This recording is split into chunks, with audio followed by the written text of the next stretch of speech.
ശ്രേഷ്ഠരെ, കർത്താവിനാൽ അനുഗ്രഹീത സമൂഹമേ,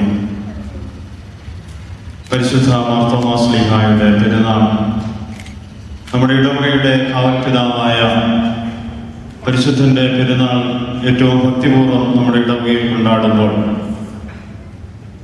ഈ വർഷത്തെ പെരുന്നാളിന് മുഖ്യ കാർമ്മികത്വം വഹിക്കുന്നത് കണ്ടനാട് വിശുദ്ധ അധിപനും പരിശുദ്ധ എപ്പിസ്കോപ്പൽ സുന്നതദോസ് സെക്രട്ടറിയും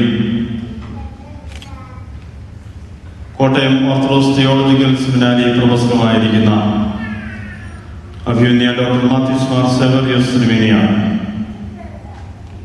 അഭിമന്യ തിരുമേനിയെ ഇടവയ്ക്ക് പരിചയപ്പെടുത്തേണ്ട ആവശ്യമില്ല.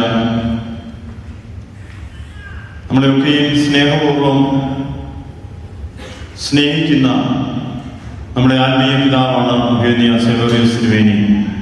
ഈ ഇടവകയോട് അഭിമന്യ തിരുമേനിക്കുള്ള സ്നേഹവും വാത്സല്യവും നമുക്ക് ഓരോരുത്തർക്കും അറിയാവുന്നതാണ്. ഈ വർഷത്തെ പെരുന്നാൾ ധന്യമാക്കുന്നത്, അനുഗ്രഹമാക്കുന്നത് അഭിമന്യ തിരുമേനിയുടെ നേതൃത്വമാണ് എന്നുള്ളതിന് യാതൊരു സംശയമില്ല. വളരെ സന്തോഷത്തോടുകൂടി, ഭക്തി ആദരവോടുകൂടി അഭിമന്യ സെവറിയോസ് തിരുമേനിയെ നമ്മുടെ ഇടവകയിലേക്ക് സ്വാഗതം ചെയ്യുവാനായിട്ട് ഞാൻ ഈ അവസരം ഉപയോഗിക്കുന്നു. ഇന്നത്തെ സന്ധ്യയിൽ ദൈവത്തിന്റെ പരിശുദ്ധാത്മാവിൽ നിന്ന് തിരുമേനിയുടെ വാക്കുകൾ പരിശുദ്ധ മാർത്തോമാ ശ്ലീഹായുടെ ജീവിതത്തെ പറ്റി മനസ്സിലാക്കുവാൻ നമുക്ക് സാധിക്കട്ടെ. അഭിമന്യ തിരുമേനിയെ വളരെ സ്നേഹത്തോടും ബഹുമാനത്തോടും കൂടി ഇന്നത്തെ പ്രസംഗത്തിനായിട്ട് ക്ഷണിച്ചുകൊള്ളും.